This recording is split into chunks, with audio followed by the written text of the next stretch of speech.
Olá, sejam todos muito bem-vindos à nossa série de estudos sobre a Bíblia. Hoje, dando continuidade, nós falaremos a respeito de livros e de outras ferramentas para facilitar o seu aprendizado das Sagradas Escrituras. É importante deixar claro que materiais extra-bíblicos, eles podem ser muito importantes para que nós entendamos as Sagradas Escrituras. Isso porque esses materiais nos auxiliarão a entender muito alguns aspectos que às vezes não está na Bíblia. Vai nos ajudar a entender como era a geografia do local, os povos que circundavam a região de Israel. Vai nos ensinar algumas coisas relacionadas às palavras de difícil interpretação que há na Bíblia. Enfim, vai nos ajudar bastante. Só que a gente tem que tomar alguns cuidados com relação a esses materiais extra-bíblicos. Primeiro cuidado que temos que ter em mente é que esses materiais não são inspirados, ou seja, não são a palavra de Deus.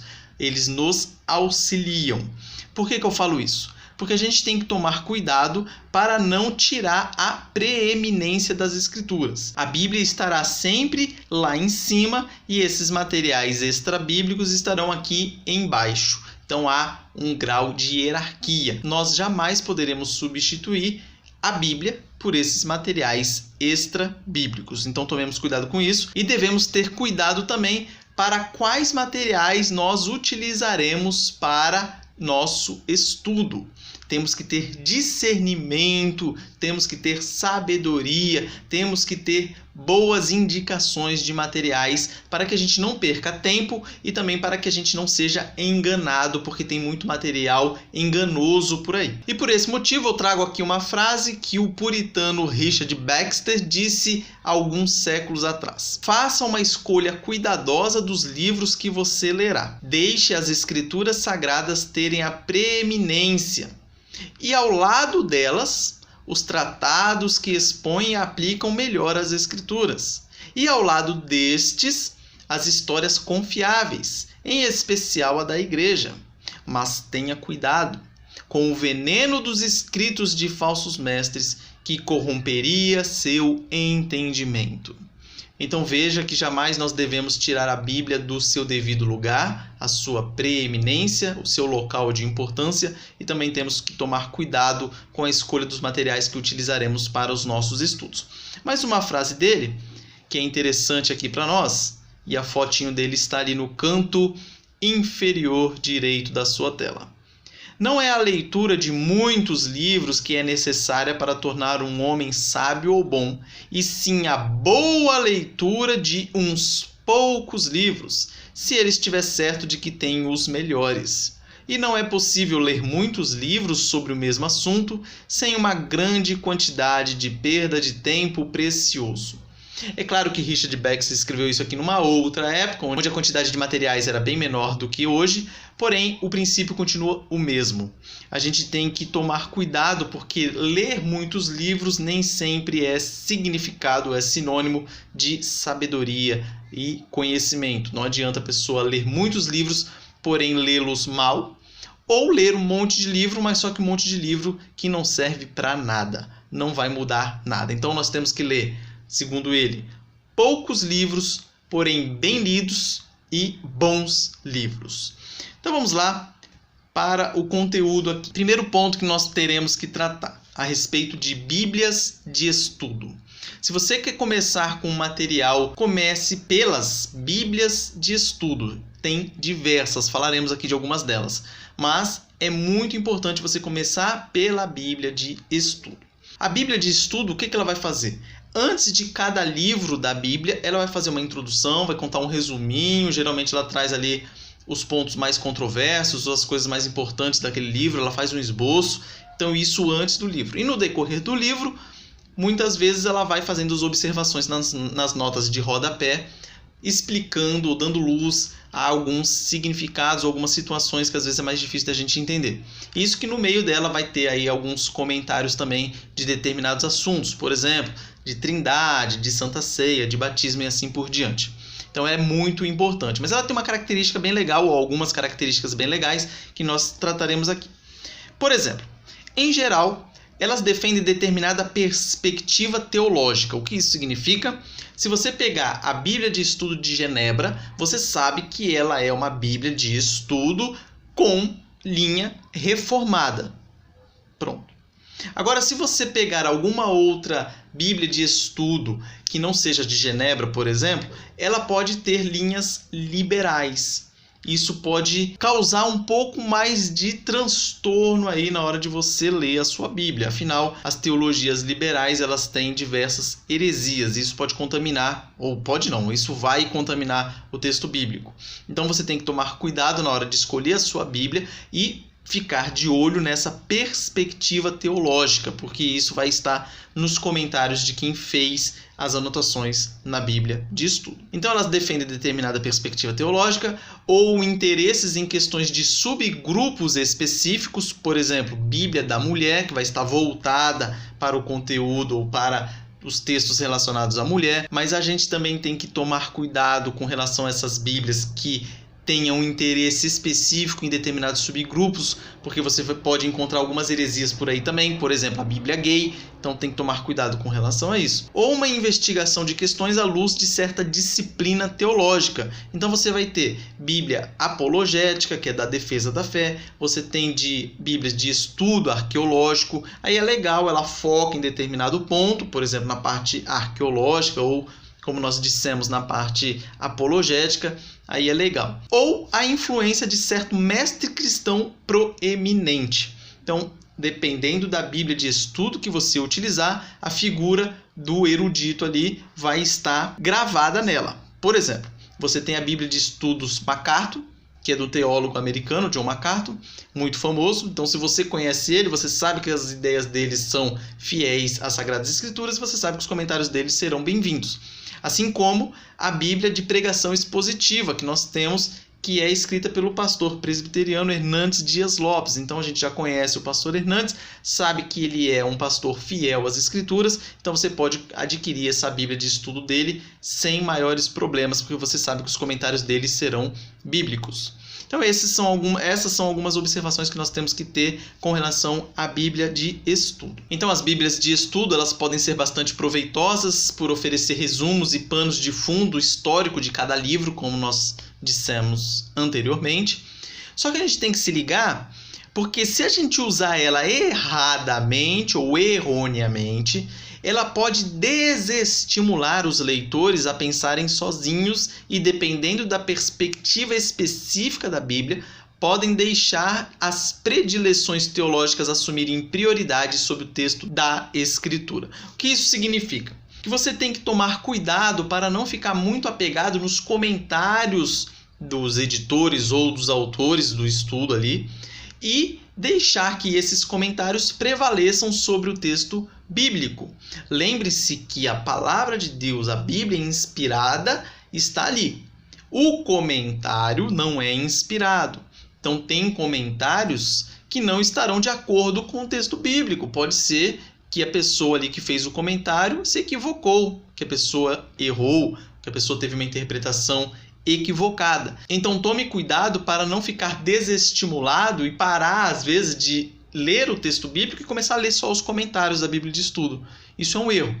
Os comentários são para nos auxiliar a entender o texto principal, não para substituí-los. Então tome cuidado com relação a isso.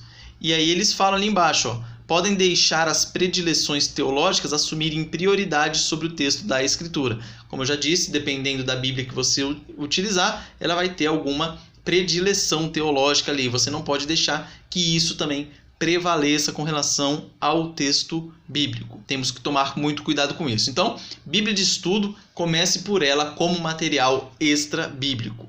Vai ser muito bom. Claro, tomando as devidas cautelas que nós falamos aqui. Segundo, concordâncias bíblicas. Concordâncias nada mais são do que índices da Bíblia.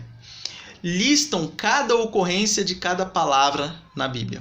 Algumas Bíblias já trazem lá no finalzinho concordâncias, às vezes não muito grande, mas algumas coisas mais pequenininhas, mas só que ajuda também, são interessantes. Empregada corretamente, essas concordâncias, elas nos permitem encontrar a repetição da mesma palavra na tradução, como também determinar a palavra grega ou hebraica por trás dela. Então aqui você tem uma imagem ali de uma concordância bíblica. Isso vai te ajudar em algumas coisas, principalmente com relação a algumas palavras, a origem de algumas palavras, quando você quer se aprofundar nesse sentido. Então, é um material interessante também para que você possa adquirir. Fazer um adendo. Eu falei em primeiro lugar o que é mais importante é a Bíblia de estudo. E depois aqui não é ordem de prioridade. Eu não estou colocando os principais primeiro. Então, tanto faz se você tem a Bíblia de estudo, tanto faz se você vai querer a concordância ou depois você vai querer outro tipo de material. Não importa. Que tenha a Bíblia de estudo em primeiro lugar ali e depois as outras coisas que você pode adquirir na ordem ou não. Daí tanto faz. Uma ou duas desse material aqui extra-bíblico já estaria aí suficiente para te ajudar bastante a entender cada vez mais as Sagradas Escrituras. Terceiro material extra-bíblico que nós podemos utilizar são as obras de estudo de palavras. Essas obras elas são diferentes da concordância que falamos anteriormente. Essas obras de estudo de palavras, ela busca a essência de cada palavra da Escritura.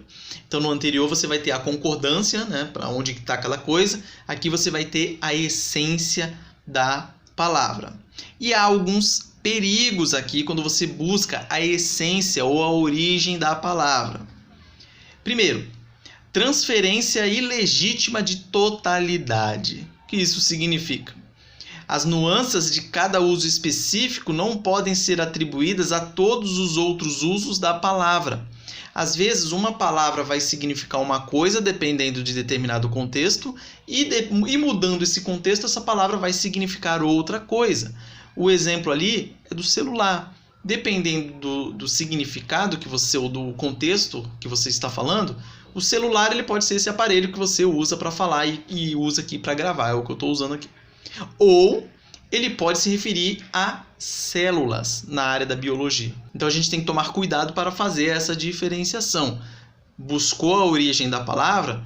Não se esqueça de buscar o contexto. A mesma coisa, manga. Você pode estar falando da manga fruta e da manga da camisa. Conforme o contexto, a palavra é a mesma, mas o significado será diferente. Outro perigo é a falácia etimológica. É acreditar que conhecer a história de uma palavra nos dá discernimento mais profundo quanto ao seu significado corrente. Um exemplo seria a palavra moleque. Essa palavra antigamente era usada pejorativamente, hoje em dia não mais. Então, se daqui a 100 anos é localizado um documento de 1800 e um documento de hoje, 2021, dependendo do contexto, claro, essa palavra vai ter significados diferentes. Então, lá antigamente, pejorativo. Hoje em dia, nem tanto. Todo mundo chama criança de moleque por aí e as pessoas já não veem mais como algo pejorativo igual era na época lá de trás. Nós temos que ter em mente que as palavras elas significam o que os escritores tensionavam ou tinham a intenção que elas significassem no contexto histórico em que foram escritas. Então não adianta observar a origem da palavra fora do seu contexto, porque senão você vai interpretar errado. O uso comum do idioma ele restringe a possibilidade de significado, a menos que o autor indique claramente que está usando uma palavra de maneira diferente de como seria entendida normalmente.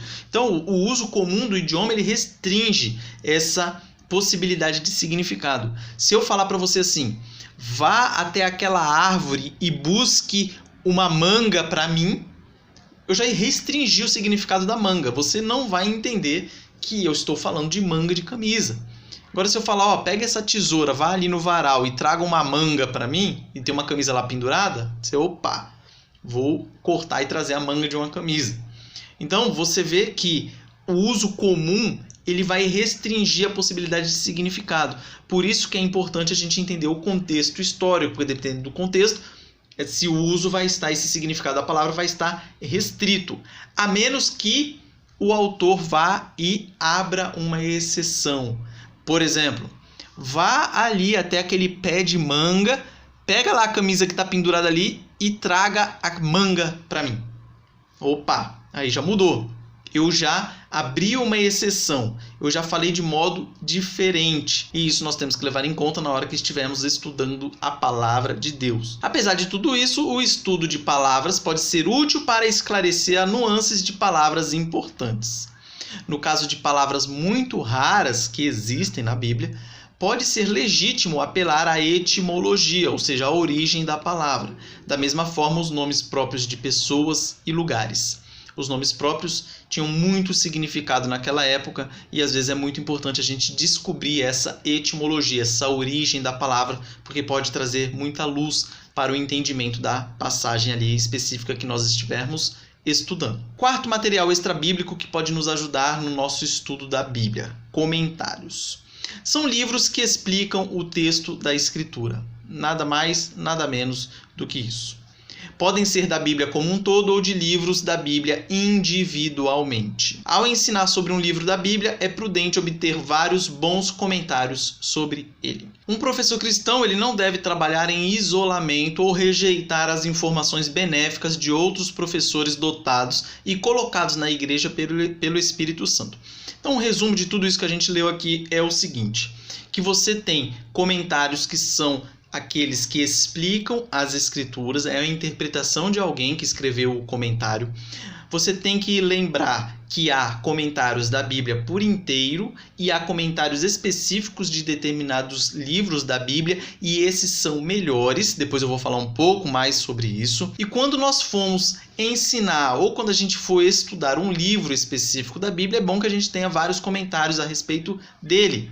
Se você estiver só estudando para adquirir conhecimento, talvez não haja necessário de muitos comentários. Talvez um comentário só bom já supriria aí o problema. Agora, se você dá aula sobre isso, seria interessante ter pelo menos uns 2 ou 3 aí para que você veja também o posicionamento diferente. Porque às vezes um intérprete interpreta de uma maneira e outro de outra. Lógico, dentro de uma linha central, a gente não pode pegar gente que acha um extremo e o outro, e a pessoa que está afastada nos extremos, aí não dá, mas às vezes vai ter uma nuance aqui que um não vai falar, o outro vai, e isso complementa aí o seu estudo.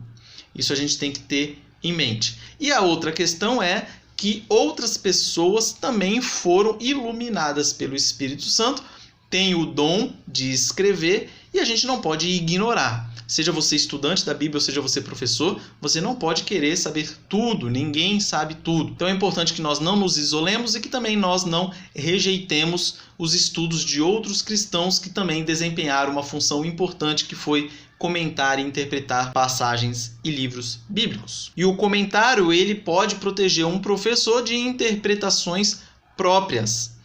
Se você é a única pessoa que entende uma passagem bíblica de determinada maneira, é quase certo que você esteja errado. A Bíblia é o livro mais estudado do mundo e há mais de 2000 anos. Então, se você tem uma interpretação que até agora ninguém nunca falou, provavelmente você está errado. Então, tome cuidado com isso e não ignore outros eruditos. Então, aqui nós temos um comentário bíblico, Nova Versão Internacional, é um comentário da Bíblia inteira, você vê que ele é bem gordinho. E ali você tem os comentários individuais dos livros. Veja ali Gênesis, Êxodo, Levítico, Número e assim por diante. Ali deve ter a coleção inteira. Mas você observa que é um autor só. E isso pode ser um problema, que vai servir agora como cautela para nós. Vamos lá. Em vez de comprar coleções completas de uma mesma editora, é melhor comprar volumes individuais baseados na qualidade da erudição. O que isso significa?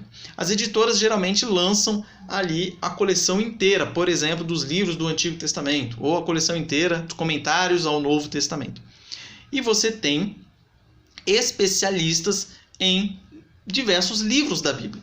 Então, às vezes, a pessoa é especialista, por exemplo, na carta de Paulo aos Romanos. Então, o comentário dele terá muito mais peso do que uma outra pessoa, por exemplo, que fez o comentário de todos os livros da Bíblia.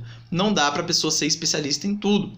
E essa cautela que nós devemos ter é que vale mais a pena você ter livros individuais, você levando em conta a autoridade ali, você levando em conta a erudição de quem fez o comentário, do que ter vários comentários de uma mesma editora, às vezes do mesmo autor, para a Bíblia inteira, para todos os seus livros. Então é melhor você fazer essa seleção aí que vai ser muito melhor para o seu aprendizado. E essa observação também é interessante, ainda mais nesse tempo de internet que nós vivemos. Se você não aprecia ler livros no computador, evite comprar softwares que prometem centenas de comentários. Você vai encontrar diversos softwares aí, eu estou vendo diversas propagandas aí, todo dia eu estou nas redes sociais e acompanho isso, propaganda para todo lado de softwares que prometem te trazer milhares de comentários. E às vezes você vai gastar dinheiro à toa, vai comprar lá um software que tem 1000 comentários, sendo que desses 1000 você não vai ler nenhum. Então tome cuidado e não se engane com essa promessa de que tem milhares de comentários, porque às vezes tem muito, mas são de baixa qualidade, você não vai utilizar, ou às vezes você não tem o costume de ler pela tela do computador e também vai gastar dinheiro à toa. Cuidado para não encher sua estante de livros que nunca lerão. Essa observação é interessante para aqueles que estão começando a ler, estão começando a criar o hábito de leitura e começam a se apaixonar por livros, e aí começam a comprar tudo que é livro que vê. Aí tem promoção, compra livro. Aí viu ali uma outra propaganda, compra livro. Um amigo indicou, compra livro, e assim por diante. E aí você vai enchendo sua livraria, sua biblioteca de livros, sendo que tem livros lá que você nunca leu.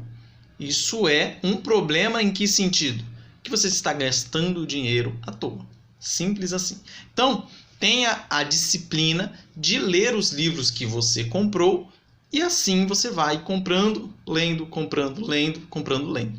Claro que isso aqui é uma observação para que você não lote a sua casa de livro e que você não vai ler nunca. Porém, é claro que se você já tem em vista um livro muito bom e está numa promoção muito boa e você sabe que você vai utilizá-lo, seja para lê-lo inteiro ou como pesquisa, como fonte de pesquisa, aí vale a pena você comprar. Agora, ir comprando por comprar, tome cuidado com isso, para você não gastar dinheiro à toa. Quinto material extra-bíblico que nós podemos utilizar, como eu já falei ali um pouquinho a respeito, é os programas de software ou sites também. Então, eles são úteis em duas áreas. Manejar o texto da Bíblia, porque fica muito mais fácil pelo computador, depois eu vou dar até um exemplozinho aqui. E segundo é prover textos secundários úteis, textos que vão nos auxiliar. Eu trouxe aqui uma lista de sites que podem te ajudar, são todos grátis. É claro que existem softwares, por exemplo, o Logos, que é muito famoso, que ali você tem uma quantidade infinita de material. Porém, é pago, não é barato. Então, fica a seu critério e fica essa indicação. Logos aí, qualquer um deles, qualquer versão dele é muito bom. Agora, alguns sites aqui que eu vou mostrar são de graça, você pode acessar lá, fazer sua pesquisa. Lembre-se só de um detalhe, que alguns aqui que eu estou colocando, eles são sites que estão em inglês. Porém, você consegue abri-lo, se você estiver usando o Google Chrome aí do seu computador, ele tem o tradutor. Então você coloca lá para traduzir, vai estar lá na tradução em português, você pode utilizá-lo. Então alguns aqui, esse é brasileiro, né? Você tem aqui o Ministério Fiel, você tem o Voltemos ao Evangelho.com, você tem o Monergismo.com. Ali já começa a complicar, já temos ali o site em inglês, que é o Bible Gateway. Ali você encontra versículos e comparações de traduções bíblicas. Aí o Bible.org, se eu não me engano é em inglês também. Aí você tem mais alguns, ali o item 7, materiais sobre seitas. Você tem ali alguma coisa sobre o Novo Testamento em grego. E você tem o último que eu coloquei ali, que é o item 9, que é o biblia.com.br. Eu coloquei ele por último, eu quero dar uma atenção a ele, porque é um dos que eu mais utilizo quando eu estou no computador. Aqui está o site. Você entra nele. Você tem aqui algumas propagandas que de vez em quando aparecem aqui e tal. Você já vem direto aqui na Bíblia. Aqui você já vai ter as traduções. Nova versão internacional, Almeida atualizada, Almeida corrigida e revisada. Você tem Almeida revista e atualizada, a nova tradução na linguagem de hoje e tudo mais. Geralmente eu entro aqui na Almeida revista e atualizada. Acompanha aí só para você ver como é que funciona o site. Na hora que abriu, você já vai ter aqui o Antigo e o Novo Testamento. Então você já tem tudo aqui na cara do gol. E além disso, você tem lá em cima um campo de pesquisa que você pode pesquisar algum termo na Bíblia. Então se você clicar aqui e escrever, por exemplo, salvação, clica em Enter, ele vai pesquisar.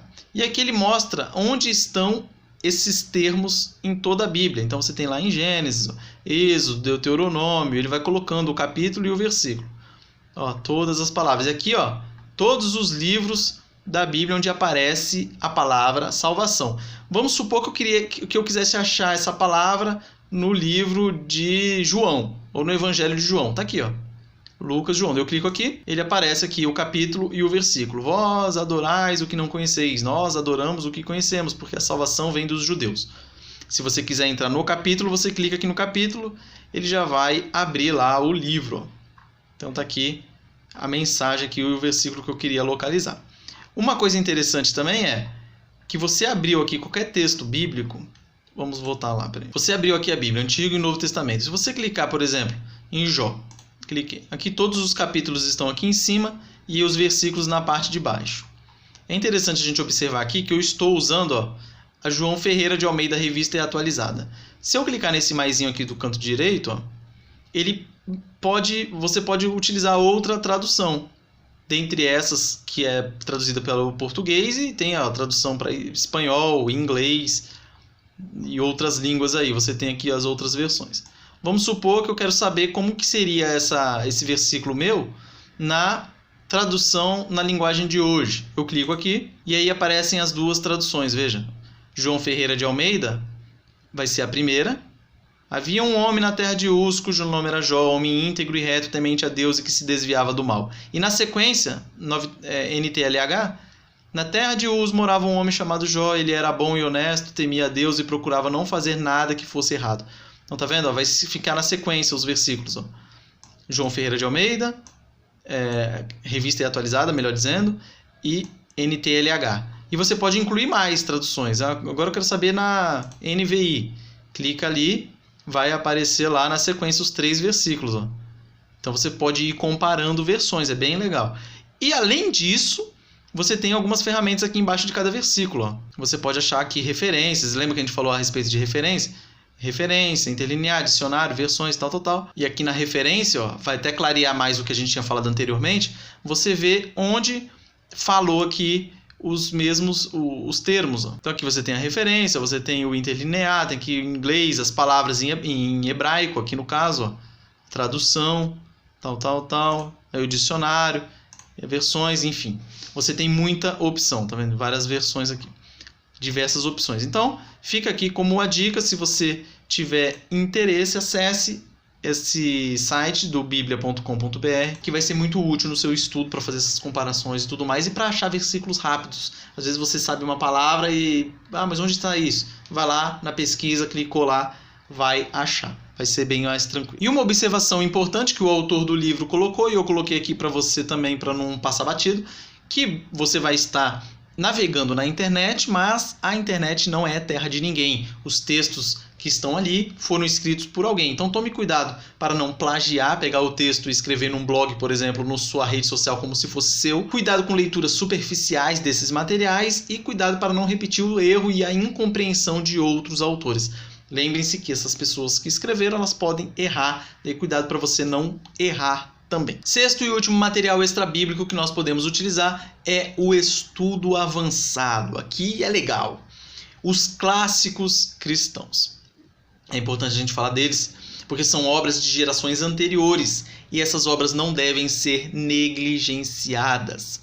Hoje a gente vive numa época em que o passado, as coisas antigas, estão sendo menosprezadas e todo mundo joga louros para a época presente ou para a futura. Então tome cuidado com isso. Livros clássicos foram aqueles que já passaram pelo teste do tempo. Por exemplo, você pega um livro lá de Confissões de Agostinho, foi escrito lá por volta do século IV, e dura até hoje, é um excelente livro. Então você não pode ignorar isso, você não pode negligenciar esse material. Ainda mais porque esse pessoal viveu mais próximo ainda dos apóstolos. O pessoal estava ali, ó, estava ali, chegando. Então você tem escritos anteriores, claro, a Agostinho, mas são importantes esses estudos clássicos. E uma observação com relação a esses escritos clássicos é que você lê um resumo moderno de um texto clássico nunca se compara com o ruminar o original. Se você pegar um comentário atual falando do livro antigo, não se compara a você pegar o próprio livro antigo e lê-lo. Claro que não precisa você ler na língua original. Muitos desses materiais foram escritos, por exemplo, em latim. Você não precisa aprender latim para ler e estudar esse material. Porém, você pega uma tradução fiel, atual, e leia. E não leia comentários de outras pessoas. É claro que esse comentário pode até ajudar, mas depois de você ter lido o original. Vá direto na fonte. Um trampolim para o estudo mais avançado é ouvir palestras de alta qualidade proferida por importantes eruditos evangélicos. No vídeo anterior eu falei um pouco a respeito de alguns eruditos evangélicos, eu dei lá alguns nomes que você pode ir atrás e você ouvir palestras, você ouvir sermões desse pessoal vai te ajudar a chegar num nível mais apurado. Então, com isso, nós encerramos aqui o conteúdo, deixando bem claro que esses estudos extrabíblicos são muito importantes para o nosso estudo, porém, eles jamais devem substituir a palavra de Deus, eles devem sim nos auxiliar e não nem substituir e nem ficar em pé de igualdade. Acho que no próximo ou depois, no outro vídeo, a gente vai falar a respeito do Espírito Santo, da influência dele na leitura e interpretação da palavra de Deus. Então a gente jamais pode substituir a palavra de Deus por outros conteúdos que não são inspirados por Deus, porém são úteis para o nosso estudo. Para refletir aqui durante a sua semana, pense aí se você tem algum material além da Bíblia que você usa em seus estudos. Será que você tem? E quais são eles? Segunda pergunta, você dispõe de algumas ferramentas de estudo bíblico que não está usando? Por quê? Às vezes você tem na sua casa uma Bíblia de estudo lá empoeirada, guardada em algum lugar, que você nem pega, nunca viu, não sabe para que funciona e nunca usou. Então pense aí, se tiver, use, vai te ajudar. E por fim, se alguém lhe perguntasse hoje que livro você pode me recomendar que me ajudaria a entender o livro dos Salmos, onde procuraria conselho confiável sobre obras relevantes? Aí é da hora, hein? Aí é legal. Por isso mesmo, eu estou indicando esse site, eu já tinha indicado ele no vídeo anterior, se não me engano, que é esse link que está aí abaixo da sua tela. Entre lá, que ali você vai ter uma lista de livros de teologia reformada básica. Esses livros foram indicados por pastores muito competentes e muito fiéis à palavra de Deus. Não só pastores, mas também presbítero Solano Portela, que também é um erudito aí muito conhecido no meio evangélico reformado. Então aqui você já tem um norte de onde ou por onde começar. Então com isso nós encerramos o vídeo de hoje. Caso tenha ficado alguma dúvida, por gentileza, mande aí nos comentários. Semana que vem nós falaremos um pouco a respeito de significado, ou começaremos a falar de significado, vai ficar um pouco mais prático. Aqui nós estamos mostrando ferramentas para te auxiliar no estudo bíblico. Semana que vem a coisa começa a ficar um pouco mais robusta. Então, mande aí os comentários se tiver com alguma dúvida. Que Deus abençoe a sua vida, o seu domingo, essa semana que se inicia. Um forte abraço e até a próxima.